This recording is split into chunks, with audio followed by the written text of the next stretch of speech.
अस्सलाम वालेकुम जी। Myself Mohammad Usman. आज जो है हम 9th class biology chapter number 3 के अंदर बायोडाइवर्सिटी का जो है वो चैप्टर स्टार्ट करेंगे। आज ये चैप्टर नंबर हमारे पास 3 है, एक नया चैप्टर है 9th क्लास बायोलॉजी के अंदर, उसका नाम है बायोडाइवर्सिटी। तो आज हम इसी चैप्टर का इंट्रोडक्शन स्टार्ट करेंगे, इंट्रोडक्शन टू बायोडाइवर्सिटी, और ये चैप्टर नंबर 3 का लेक्चर नंबर 1 है। तो हम स्टार्ट करते हैं जी आज के लेक्चर को। तो आज के लेक्चर हमारा है बायोडाइवर्सिटी के ऊपर के व्हाट इज़ बायोडाइवर्सिटी। बायोडाइवर्सिटी जो है वो क्या होती है, तो उसके बारे में बात कर लेते हैं। अगर हम लफ्ज़ पे गौर करें तो ये दो लफ्ज़ों से मिलकर बना हुआ है। बायो मीन लाइफ होता है, और डाइवर्सिटी कहते हैं वेराइटी को, अक़साम को, कि जानदारों की जो है वो दुनिया के अंदर कितनी अक़साम पाई जाती हैं, कितने किस्म के जो है वो ज़िंदा चीज़ें जो है वो प्रेजेंट होती हैं, उसे हम कहते हैं बायोडाइवर्सिटी कहते हैं। The term biodiversity has been derived from the bio and diversity। जो बायोडाइवर्सिटी है वो दो लफ्ज़ों से मिलकर बना हुआ है, बायो और डाइवर्सिटी। बायो मीन तो आपको पता है लिविंग थिंग्स होता है, लाइफ होता है। अब डाइवर्सिटी मीन क्या होता है? Diversity mean variety with in a species. एक स्पीशी मतलब एक जैसी चीज़ों के दरमियान भी वैरायटी होती है, जैसे इंसान मुख्तलिफ तरह के होते हैं, ठीक है, उनमें भी थोड़ा बहुत जो है वो चेंज होती है। एंड उमंग स्पीशीज़, और डिफरेंट किस्म की जो स्पीशीज़ हैं, जैसे इंसान है, लाइन है, ठीक है, और दूसरी तरह के एनिमल्स हैं, तो हर एक में जो है वो अक़साम अलग अलग किस्म के एनिमल जो है वो मौजूद होते हैं। तो बायोडाइवर्सिटी सिंपल ये है कि ज़िंदा चीज़ों की जो है वो अक़साम के बारे में पढ़ लेना क्या कहलाता है? बायोडाइवर्सिटी कहलाता है। Biodiversity is the measure of the variety of organism present in different ecosystem। कि एक इकोसिस्टम के अंदर मुख्तलिफ इलाकों के अंदर जो जानदारों की वैरायटी है उसके बारे में पढ़ना, उसको जानना क्या कहलाता है? बायोडाइवर्सिटी कहलाता है। सिंपल सी बात है कि मुख्तलिफ इकोसिस्टम्स हैं, डिफरेंट इलाके, जैसे कि डायग्राम में अगर आप देख लें कि यहाँ पे हमारे पास अर्थ दिखाई गई, और अर्थ के डिफरेंट इलाकों के ऊपर डिफरेंट किस्म के एनिमल्स की पिक्चर जो है वो आपको दिखाई गई है। कहीं पे कोई एनिमल्स रह रहा है, कहीं पे कोई ज़िंदा चीज़ रह रही है, ठीक है। तो ये जो हमारे पास डिफरेंट किस्म के इकसाम की ज़िंदा चीज़ें मौजूद हैं, इन्हें हम क्या कहते हैं? बायोडाइवर्सिटी कहते हैं। नेक्स्ट हमारे पास फ्लोरा। अब फ्लोरा क्या होता है? The diversity of plants. Plants की जो इकसाम दुनिया के अंदर पाई जाती है, अर्थ के ऊपर मौजूद है, जितने किस्म के भी जो है प्लांट्स की इकसाम पाई जाती है, डाइवर्सिटी है, उनको हम क्या कहते हैं? फ्लोरा कहते हैं। और फाना क्या होता है? The diversity of animals. Animals की इकसाम जो दुनिया के अंदर मौजूद है, अर्थ के ऊपर मौजूद है, डिफरेंट किस्म के एनिमल्स की टाइप्स मौजूद होती हैं, उनकी टाइप्स को हम क्या कहते हैं? फाना कहते हैं। तो फ्लोरा डाइवर्सिटी ऑफ प्लांट्स है, और फाना जो है वो डाइवर्सिटी ऑफ एनिमल्स हैं। तो सिंपल सी बात होगी कि बायोडाइवर्सिटी जो है वो जानदारों की वैरायटीज़ को हम कहते हैं, जानदारों की इकसाम के बारे में जो है वो जानने को बायोडाइवर्सिटी कहा जाता है। फ्लोरा जो है वो प्लांट की डाइवर्सिटी होती है, और फाना जो है वो एनिमल्स की डाइवर्सिटी होती है। नेक्स्ट है जी हमारे पास डिपेंडेंस ऑफ बायोडाइवर्सिटी। की जो बायोडाइवर्सिटी होती है, जानदारों की जो अक़साम होती है, वो किस चीज़ के ऊपर डिपेंड करती है? डिपेंडेंस ऑफ बायोडाइवर्सिटी, के बायोडाइवर्सिटी का इन्हिसार किस चीज़ के ऊपर है? डायग्राम में देख रहे हैं कि मुख्तलिफ इलाकों के अंदर मुख्तलिफ किस्म के जो है वो जानदार मौजूद है, मुख्तलिफ किस्म के एनिमल, मुख्तलिफ किस्म के प्लांट जो है वो डिफरेंट किस्म के एरियाज़ में मौजूद होते हैं। ये क्यों जो है वो डिफरेंट एरियाज़ में रहते हैं, इसके बारे में पढ़ेंगे। कि जो बायोडाइवर्सिटी जानदारों की इकसाम पहले डिपेंड करती है क्लाइमेट के ऊपर, ठीक है। क्लाइमेट कहते हैं आबो हवा को, कि उस जहाँ पे वो जिंदा चीज़ें, उस किस्म की आबो हवा कैसी है। अगर आबो हवा के मुताबिक जो है वहाँ पे जानदारों की इकसाम जो है वो चेंज हो जाती है। गर्म इलाकों में जो है वो गर्मी को बर्दाश्त करने वाले एनिमल्स रहते होंगे, प्लांट्स रहते होंगे, ठीक है। जो सर्द इलाकों में जो है वो सर्दी को बर्दाश्त करने वाले ऑर्गेनिज्म मौजूद होंगे, ठीक है। तो क्लाइमेट क्या होता है? आबो हवा आता है। वेदर और क्लाइमेट में डिफरेंस ये होता है कि वेदर रोज़ाना चेंज होता रहता है, लेकिन क्लाइमेट जो है वो एक इलाके का मुस्तकिल ही रहता है। दूसरा है आल्टीट्यूड। आल्टीट्यूड होता है हाइट को, हम कहते हैं कि वो इलाका ज़मीन से कितना ऊपर है। जैसे अगर हम बात कर लें कि मरी वगैरह की साइड वगैरह पे जितने भी एनिमल्स वगैरह होंगे, प्लांट्स वगैरह होंगे, जो भी दूसरे ऑर्गेनिज्म मौजूद होंगे, उनकी वैरायटी में और यहाँ पे मौजूद वैरायटी में बड़ा फ़र्क होगा, क्योंकि वो हाइट पे हैं। जितनी ज़्यादा आल्टीट्यूड पे जाएंगे उस तरह की इकसाम भी जो है वो चेंज होती जाएगी। तो क्लाइमेट होता है आबोहवा, और आल्टीट्यूड कहते हैं ऊंचाई को, कि ऊंचाई के चेंज होने से भी क्या होता है? बायोडाइवर्सिटी जो है वो चेंज होती है। दूसरा है सॉइल, कि वहाँ पे मिट्टी कैसी है, ज़मीन कैसी है, ज़मीन के हिसाब से भी जो है वो जानदारों की इकसाम जो है वो चेंज हो जाती है। दूसरा है the presence of other species. एक स्पीशीज़ के साथ दूसरी जो स्पीशीज़ है, दूसरे जो जिंदा चीज़ें, वो किस तरह की जिंदा चीज़ें रह रही हैं। ऐसे फॉरेस्ट पे बात करेंगे तो वहाँ पे डिफरेंट किस्म की स्पीशीज़ रहती हैं, तो वहाँ पे जानदारों की और इकसाम होगी, ठीक है। तो स्पीशीज़ का भी इफ़ेक्ट होता है बायोडाइवर्सिटी के ऊपर। तो बायोडाइवर्सिटी 4 चीज़ों पे डिपेंड कर रही है, क्लाइमेट आबोहवा के ऊपर, आल्टीट्यूड जो है वो ज़मीन से ऊंचाई से जो है वो कितनी ऊंचाई पे वो मौजूद हैं, सोइल वहाँ पे ज़मीन मट्टी वहाँ पे कैसी है, और दूसरी जो है स्पीशीज़ वहाँ पे किस तरह की मौजूद है। ये सारे फैक्टर जो है वो बायोडाइवर्सिटी के ऊपर जो है वो इफ़ेक्ट करते हैं।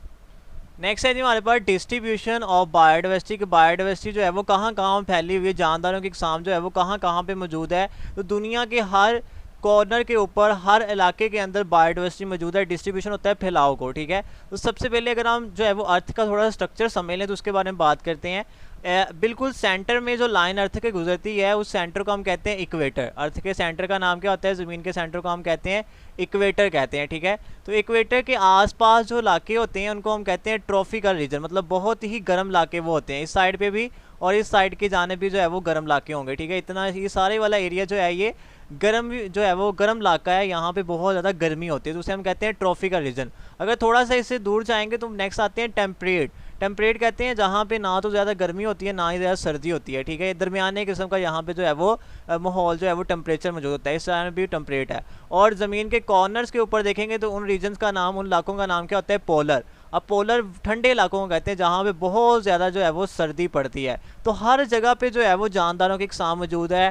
ट्रॉपिकल रीजन में गर्म इलाकों में मौजूद है। टेम्परेट जो है वो मुनासिब किस्म के जहाँ पे दरमियाना जो है वो मौसम होता है, वहाँ भी आबोहवा दरमियानी होती है, वहाँ पे भी बायोडाइवर्सिटी मौजूद है। और पोलर भी इलाकों में भी जो है बायोडाइवर्सिटी मौजूद है। तो ट्रॉपिकल रीजन की बात करें, गर्म इलाकों की बात करें जहाँ पे बहुत ज़्यादा गर्मी होती है, तो सबसे ज़्यादा जानदारों की इकसाम जो है वो ट्रॉपिकल रीजन के अंदर होती है, गर्म इलाकों के अंदर होती है। रिचेस्ट बायोडाइवर्सिटी, मतलब सबसे ज़्यादा जो बायोडाइवर्सिटी मौजूद होती है वो कहाँ भी होती है, ट्रॉपिकल रीजन्स के अंदर होती है।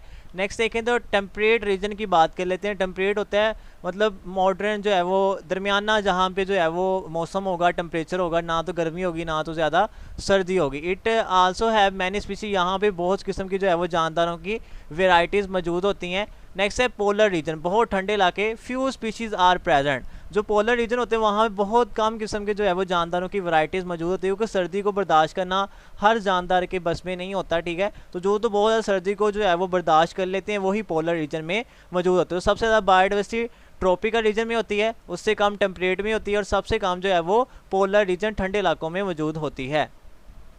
नेक्स्ट है जी ओरिजिन ऑफ लाइफ के, जो ज़िंदगी का ये आगाज़ है ये कब से हुआ है ज़मीन के ऊपर, ठीक है। तो ओरिजिन ऑफ लाइफ की बात करेंगे हम यहाँ पे। Biodiversity found on earth today is a result of 4 billion year of evolution, मतलब जितनी जानदारों की इकसाम जो इस वक्त दुनिया के अंदर मौजूद है ये 4 बिलियन ईयर सालों की चेंजिंग का, एवोल्यूशन का नतीजा है। एवोल्यूशन होती है तब्दीलियाँ आती हैं जो वक्त के लिहाज से, उसे हम क्या कहते हैं, एवोल्यूशन कहते हैं। तो 4 बिलियन ईयर से, मतलब इतने बिलियन ईयर से जो है वो चेंजिंग आ रही हैं, तो फिर जाके इतनी बायोडाइवर्सिटी जो है, इतनी किस्म की जानदारों की इकसाम हमें दुनिया में मिलती है। तो ये आपने याद रखना है, 4 बिलियन ईयर ऑफ एवोल्यूशन के नतीजे में इतनी किस्म की बायोडाइवर्सिटी बनी। अब लाइफ कब स्टार्ट हुई, life start from 600 million year ago. अगर आज से जो है वो 600 मिलियन साल पहले बात करेंगे तो उस वक्त दुनिया के अंदर पहली जो जिंदा चीज़ थी वो प्रोड्यूस हुई थी। एट दिस टाइम, उस वक्त life consist of bacteria and similar unicellular organism. तो आज से 600 मिलियन साल पहले जो है वो ज़िंदगी बैक्टीरिया के ऊपर कंसिस्ट कर रही थी और उस तरह के डिफरेंट किस्म के यूनिसेलुलर ऑर्गेनिज्म, मतलब एक सेल होता था उस वक्त, ठीक है। ऐसे कि डायग्राम में आप देख रहे हैं कि जस्ट 1 सेल जो है वो ही जो है वो उस वक्त ज़िंदगी के अंदर मौजूद था। तो आपने याद रखना है लाइफ कब स्टार्ट हुई है, 600 मिलियन ईयर अगो, और जो आज बायोडाइवर्सिटी मौजूद है वो कितने सालों का नतीजा है, 4 बिलियन ईयर एवोल्यूशन का। साइंटिस्ट का ये ख्याल है कि दुनिया के ऊपर जो है वो 10 मिलियन के करीब स्पीशीज़ मौजूद हैं। कितनी है जी, 10 मिलियन। ये याद रखना है कि अर्थ के ऊपर कितने मिलियन स्पीशीज़ मौजूद है, 10। उनमें से जस्ट हम जो है वो 2.5 के बारे में जानते हैं, बाकी अभी तक हमें उनके बारे में कोई नॉलेज नहीं है। साइंटिस्ट का ख्याल है कि ज़मीन के ऊपर जो है वो 10 मिलियन के करीब जो है वो स्पीशीज़ मौजूद हैं, इतने अक़साम के जानदार पाए जाते हैं। उनमें से जस्ट हम 2.5 मिलियंस के बारे में जानते हैं। नेक्स्ट है जो हमारे पास इंपॉर्टेंस ऑफ बायोडाइवर्सिटी के, जो बायोडाइवर्सिटी है इस वक्त दुनिया के अंदर मौजूद है, इतने इक़साम के जानदार पाए जाते हैं, इनकी इंपॉर्टेंस, इनकी अहमियत क्या है। तो पहली तो बात ये सोर्स ऑफ फूड है। डिफरेंट इक़साम के जानदार होंगे तो वहाँ से हम डिफरेंट किस्म का फूड जो है वो हासिल कर सकते हैं। Biodiversity provide food for human, ये इंसानों के लिए खुराक, जैसे हम वेजिटेबल्स खाते हैं, फ्रूट्स खाते हैं, जो है वो गोश्त खाते हैं, ठीक है, तो डिफरेंट किस्म के एनिमल्स का हम गोश्त खा लेते हैं, ठीक है, तो ये जो है ये फूड जो है वो एक ज़रिया है हमारे लिए बायोडाइवर्सिटी। दूसरा है सोर्स ऑफ ड्रग्स, इससे हम डिफरेंट किस्म की मेडिसिन भी हासिल कर सकते हैं। Significant proportion of drugs are drive directly और indirectly from the biological source, मतलब डिफरेंट किस्म के हम मेडिसिन जो है वो कहाँ से बना रहे हैं, प्लांट से बना रहे हैं, एनिमल से बना रहे हैं, ठीक है, तो ये हमें सोर्स ऑफ ड्रग्स भी जो है वो प्रोवाइड करते हैं। नेक्स्ट है इंडस्ट्रियल वेस्ट, कि यहाँ से हम बहुत से इंडस्ट्री के अंदर होने वाले जो है वो यहाँ पे वेस्ट का वर्ड नहीं आएगा, मटीरियल्स का वर्ड आएगा, ठीक है, यहाँ पे लफ्ज़ चेंज कर लीजिएगा, इंडस्ट्रियल मटीरियल्स, ठीक है, यहाँ पे लिखा हुआ है इंडस्ट्रियल मटीरियल, तो ये वाली हेडिंग यहाँ पे आनी है। A wide range of industrial material that is building material, fibers, dyes, resins, gums, adhesive, rubber and oil are drive directly from plants, ठीक है, तो डिफरेंट किस्म के इंडस्ट्री के अंदर मटेरियल जैसे कि हम लकड़ी वगैरह का इस्तेमाल करते हैं, फाइबर्स हैं, डाइज हैं, रंगना है, किस रंग वगैरह जो है वो सारे के सारे रीजन्स हैं, गम्स हैं, एडहेसिव होता है चीज़ों को जोड़ने वाली चीज़ें, ठीक है, रबर है, ऑयल है, ये सारी की सारी इंडस्ट्री के अंदर इस्तेमाल होते हैं डिफरेंट पर्पज़ के लिए, और सारी की सारी चीज़ें हमें कहाँ से मिलती हैं, बायोडाइवर्सिटी से जो है वो मिलती हैं। नेक्स्ट अगर हम बात कर लें तो नेक्स्ट बायोडाइवर्सिटी का फ़ायदा ये होता है कि ये हमारे जो इकोसिस्टम होता है हमारा, उसको भी जो है वो मेंटेन करती है, उसको भी जो है वो सही रखती है। Maintain ecosystem, biodiversity play important role in making and maintaining ecosystem, मतलब वहाँ जो डिफरेंट किस्म के इलाके दुनिया के अंदर मौजूद है उनको मेंटेन करना, उसको जो है वो सही रखना जो है बायोडाइवर्सिटी का काम होता है। जैसे कि प्लांट जो है वो ऑक्सीजन रिलीज़ करते हैं, हम इंसान जो है वो कार्बन डाइऑक्साइड रिलीज़ करते हैं, तो ये दो गैसों के तबादले से यहाँ पे जो है माहौल के अंदर हम इजीली सांस जो है वो ले सकते हैं। इस तरह इकोसिस्टम जो है वो मेंटेन किया जाता है। नेक्स्ट है केमिस्ट्री ऑफ एटमॉस्फेयर, कि एटमॉस्फेयर की शेप को, एटमॉस्फेयर की कंपोजिशन को जो है वो मेंटेन बायोडाइवर्सिटी करती है। It play a part in regulating the chemistry of our atmosphere and water supply, मतलब डिफरेंट चीज़ों को वाटर का सप्लाई जो है वो बायोडाइवर्सिटी के ज़रिए मिलता है। ये केमिस्ट्री जो एटमॉस्फेयर है, एटमॉस्फेयर जो है वो एक जैसा रहता है दुनिया के ऊपर, ठीक है, इसको भी मेंटेन करने में किसका रोल है, बायोडाइवर्सिटी का रोल है। नेक्स्ट है रिसाइकलिंग ऑफ न्यूट्रिएंट्स, न्यूट्रिएंट्स होता है केमिकल्स के, उनको भी जो है दोबारा रिसाइकिल किया जा सकता है बायोडाइवर्सिटी के जरिए। Biodiversity directly involve in the recycling of nutrients and providing fertile soil, ठीक है, हम खाना खाते हैं तो हमारे अंदर डिफरेंट किस्म के न्यूट्रिएंट्स चले जाते हैं, जब बहुत से एनिमल्स मर जाएंगे तो उन्हें हम ज़मीन के अंदर जो है वो दफन कर देंगे, तो जब ज़मीन के अंदर दफन करते हैं तो उनके जो न्यूट्रिएंट्स वगैरह होते हैं दोबारा ज़मीन के अंदर चले जाते हैं, ठीक है, तो जहाँ से न्यूट्रिएंट्स लिए होते हैं वहाँ पे ही दोबारा न्यूट्रिएंट्स चले जाते हैं और वो ज़मीन वहाँ पे फर्टाइल हो जाती है, वो ज़रखेज़ ज़मीन जो है वो हो जाती है। तो उम्मीद है जी आज का लेक्चर आपको समझ आ गया होगा। फिर भी कोई मसला मसाइल अगर आ रहा है तो आप मैसेज करके आंसर जो है वो पूछ सकते हैं।